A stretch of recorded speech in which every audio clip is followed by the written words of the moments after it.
Q106.7 weather. Here's your KQNK forecast. Ample sunshine expected today with daytime highs approaching 91. Winds out of the south 10 to 20 miles per hour. Mainly clear skies tonight, lows level off around 61. Bright sunshine tomorrow, daytime highs approaching 88.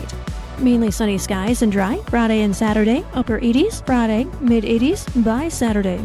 From the Weatherology Weather Center, I'm staff meteorologist Laura Lockwood.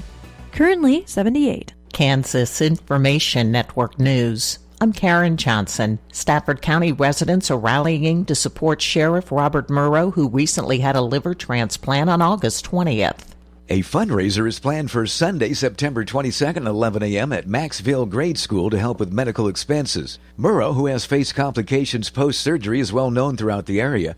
The event will feature a meal and a silent auction coordinated by Pastor Jacob Russell. Community members from surrounding counties are also expected to contribute, as Murrow holds a special place in many hearts. I'm J.P. Bazette. The city of Wichita says from today through September 20th, WFD will use the Mount St. Mary's building for training operations, including search and rescue and fire prevention tactics before the historic church is deconstructed. The training simulates real-life emergency situations.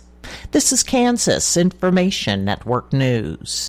Need a reliable workhorse for your property? Meet the John Deere 5E Series tractors from Prairie Land Partners. Whether it's working fields, hauling loads, or clearing roadsides, the 5E delivers the power and versatility you need, all in one machine. And there's never been a better time to buy. Get a $2,250 implement bonus and save with cash discounts over $6,000. Offer ends October 25th, 2024. Some restrictions apply. See Prairie Land Partners for details. Prairie Land Partners. Hear that? That's the sound of your life. Perfectly imperfect. Beating in rhythm to the world you've created. But every time you drive after drinking, the music gets drowned out. Your life sounds pretty great. Don't let a buzz ruin it. Buzz driving is drunk driving. Don't drive buzzed. A message from NHTSA and the Ad Council. Good afternoon, I'm Natalie Hadley with your KQNK News, brought to you by the Norton County Hospital, providing the best care right here at home. Kansas Secretary of State Scott Schwab is requesting answers from the U.S. Postmaster General for the agency's mishandling of legally cast primary election ballots in Kansas, and is seeking assurances that any issues will be rectified for the November general election. Schwab sent a letter to the Postmaster General outlining his concerns that the ballots of approximately 1,000 Kansans were either properly postmarked but received by county election offices after the 3-day grace period or lacked a required postmark. Schwab said some ballots were not counted because they lacked the required postmark by the U.S. Postal Service, a simple and easy step, and that it's unacceptable. He said proper and timely handling of mail ballots is a key aspect to maintaining trust in our election system. The Secretary is requesting an explanation of the USPS's policy for ensuring that every ballot is postmarked, how the USPS will ensure that every ballot is postmarked in the November general election, and how the USPS will ensure that every ballot that has been placed into its custody prior to Election Day will be delivered on time to county election offices for the votes to be counted. A copy of the letter, which was also sent to the Kansas congressional delegation, can be viewed at sos.ks.gov.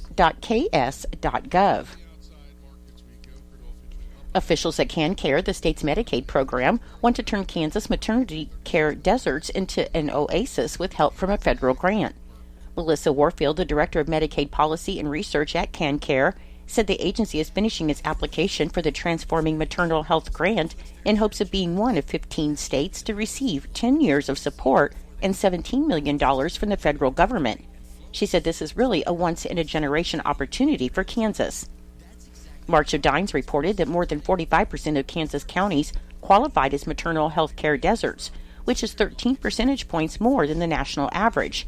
And a recent report from the Commonwealth Fund estimated that 41% of maternal deaths could have been averted with an integration of midwife workforce into healthcare delivery systems and address some of the maternal workforce shortages in the United States. Warfield said these are the same benefits that she hopes Kansas will reap by expanding the midwifery workforce and care reimbursement structures under the grant.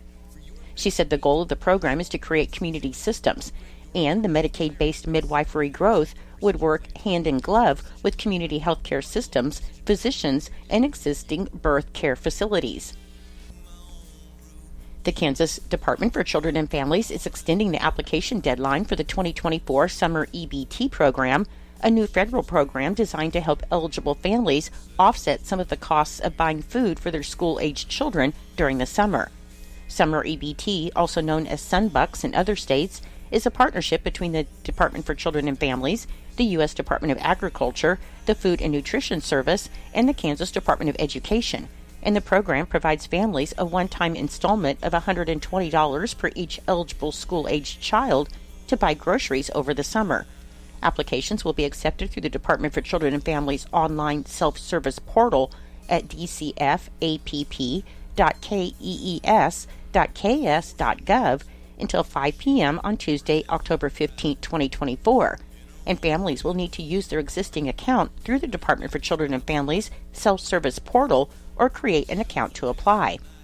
The Department for Children and Families Secretary Laura Howard said while summer EBT is intended to help offset the cost of food during summer break when kids don't have access to the free or reduced price meals they get at school, even with children already back in class, the program can still provide families with a little extra help in putting food on their tables.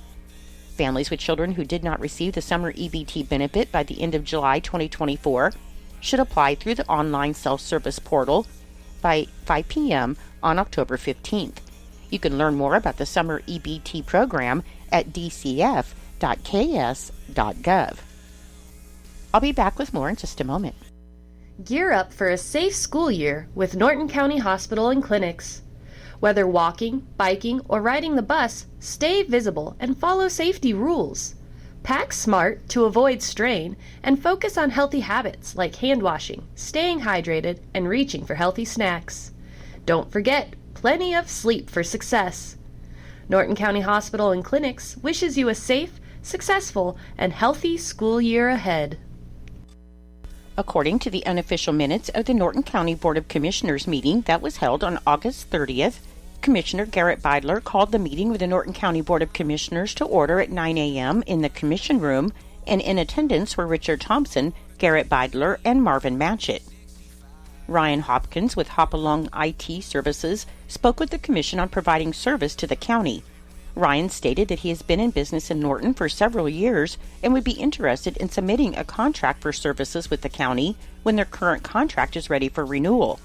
The Commission thanked Ryan for inquiring and said they would keep him in mind when the contract negotiations began. Terry Laughlin with the Norton County Road Department reported to the Commission with department operations. Terry stated that the department is looking to purchase a grader and mower tractor tires, saying inventory is low on the tires and bids will be reviewed for purchase. Terry also stated that he's working with a couple of firms to present to the county an estimate to do chip and seal projects. He said that the county equipment is just not sound mechanically to do the work anymore. Terry's also working with cities within the county so that additional work could be contracted to get a better quote. Terry then provided photos of the Road I project. The project was for maintenance and reclaim from US 283 to the Almena Cemetery, and he said the road turned out very well. Finally, they discussed the county right-of-way and areas of concern with maintenance. Melissa Schoen, the Norton County Attorney, and Troy Thompson, the Norton County Sheriff, joined the meeting to discuss a proposed contract between the City of Norton and the County of Norton for dispatcher services. However, during the review of the contracts, several questions were asked, which will need some clarification before signature. The August 2024 vouchers and payroll were submitted to the Commission and County Attorney for review and signature, and upon review, the vouchers and payroll were approved as submitted. A letter was received from DSNWK requesting an approval for a board appointment, and Mr. Corey Roy has agreed to serve on the board of directors for DSNWK. A motion was made by Commissioner Matchett to appoint Corey Roy to the DSNWK board, with a second from Commissioner Thompson, and the motion passed 3-0. Resolution 2024-11, which is a resolution opposing a 5-mile-wide eminent domain transmission line, was presented to the Commission for review. The U.S. Department of Energy has determined that there is a need to transport green energy to areas outside of Kansas without any benefit to the county of Norton or to the state of Kansas. The U.S. Department of Energy mapped out a 5-mile swath of land across the entire state of Kansas, bypassing Kansas law requiring that these projects are to be approved by the Kansas Corporation Commission. After review, a motion was made by Commissioner Thompson to adopt Resolution 2024-11, a resolution opposing a 5-mile wide eminent domain transmission line, with a second from Commissioner Matchett, and the motion passed 3-0. A motion was made by Commissioner Matchett to approve the August 26, 2024 minutes, with a second from Commissioner Thompson, and the motion passed, and with no further business before the board, the meeting was adjourned. I'm Natalie Hadley. Your KQNK News was brought to you by the Norton County Hospital. You can call the Norton County Hospital at 785-877-3351 for all of your health care needs. Kansas Agriculture Network News. Good day, everyone. I'm Greg Akagi. Not only does acreage acceptance for USDA's Continuous Conservation Reserve Program conclude at the end of this fiscal year, but at the same time at the end of the current Farm Bill. Rod Bain has the details. USDA's Farm Service Agency recently announced Conservation Reserve Program acreage enrollment for this fiscal year has brought total acreage to close to the Farm Bill mandated cap of 27 million acres. FSA Acting Deputy Administrator John Burge says continuous CRP acreage enrollment offers continue to be accepted. However, the authority for us to approve new offers under CRP expires at the end of the fiscal year. That's related to the extension of the Farm Bill that runs through the end of the fiscal year. On September 30th, a new Farm Bill would grant authority for FSA for CRP, as well as set a new number for the acreage enrollment cap during the life of that Farm Bill. Burge says, given the recent popularity of CRP per acreage enrollment numbers, even when we account for all of the different scoring opportunities to glean out the best acres available for CRP enrollment, that popularity is not going to wane. I'm Rod Bain reporting, Washington, D.C. And in an unusual move, commodity groups are coordinating efforts in bringing producers and other ag stakeholders to Washington, D.C. in an effort to get new Farm Bill passed before the end of 2024. AgriPulse reports that such a cross-commodity initiative has not been put into practice since farmers pushed for what became the 2002 Farm Bill. Iowa banker Caleb Hopkins, vice chair of the Ag and Rural Bankers Committee with the American Bankers Association, was reported by Politico saying that if the Farm Bill is not passed this year, ag producers will struggle to obtain credit for the 2025 production year. You're listening to the Kansas Husker Harvest Days, the premier ag event in the Western Corn Belt, is back. Join us from September 10th through the 12th at the Grand Island, Nebraska Showgrounds for 3 action-packed days of crop irrigation innovations, machinery demos, and expert-led cattle seminars. Boost your profitability, connect with agribusinesses, and celebrate traditions. Visit HuskerHarvestDays.com now for your complimentary registration. Register today. I'm a pretty great multitasker. I can wash dishes and do laundry. I can roller skate while walking my dog. I can even order lunch while doing my homework. But I can't use my phone while driving. A distracted driver is one of the leading causes of death in the United States. So when it comes to driving, please, don't be a multitasker. Don't drive distracted. A message brought to you by the National Highway Traffic Safety Administration, Project Yellow Light, and the Ad Council. Kansas Agriculture Network weather. This is meteorologist Steve Hamilton for the Kansas Agriculture Network. Daytime highs will stay very warm across the Central Plains for the next few days, with that upper-level high-pressure system staying put, although it will be a few degrees cooler today, some low 90s in the western and a few of the central counties, mostly upper 80s elsewhere. As for rainfall, things look dry for a while, with a strong trough east of the Rockies drying out the air for western Kansas, and a surface flow from the southern plains where there's more dry air coming in. We may get a little break on the temperatures Friday as the remnants of Hurricane Francine pass to our east, but rainfall chances look pretty slim. The pattern may break by next Tuesday or Wednesday. On the map heading into this afternoon, our late summer high-pressure ridge is covering the southwestern states, keeping any troughs or storm systems off to our north, and the added sunshine and southerly to westerly flow is keeping our temperatures very warm. Hurricane Francine is set to make landfall today in Louisiana as a Category 2 storm and then track into the mid-Mississippi Valley, so it doesn't look like any precipitation will get into Kansas. Overnight looks fair, lows mostly in the 60s, and then sunny and warm weather again on Thursday. Little breezy near the trough in our western high plains. Temperatures will be staying in the upper 80s with a few low 90s. A dry cold front is set to cross our state late Thursday, so Friday's highs will be a little bit cooler. Rainfall chances look low through the weekend. This afternoon in our northwestern counties, we're expecting low 90s with low 60s overnight, upper 80s and low 90s north central, and around 60 for the overnight hours. Northeast Kansas, upper 80s with low 60s overnight. We're in the low 90s in the southwestern counties tonight, upper 50s and low 60s. Upper 80s and low 90s south central with low 60s for the overnight hours. And for the southeast counties, upper 80s and a few low 90s with low 60s overnight. This is the Kansas Agriculture Network.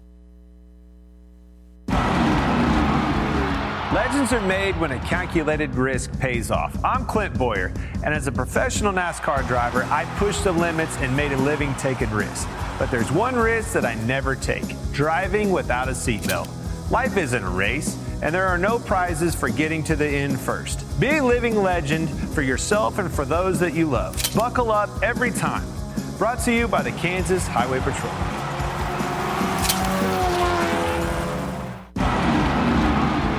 I'm Clint Boyer, and I'm proud to call the Speedway, highways, and back roads of Kansas my home.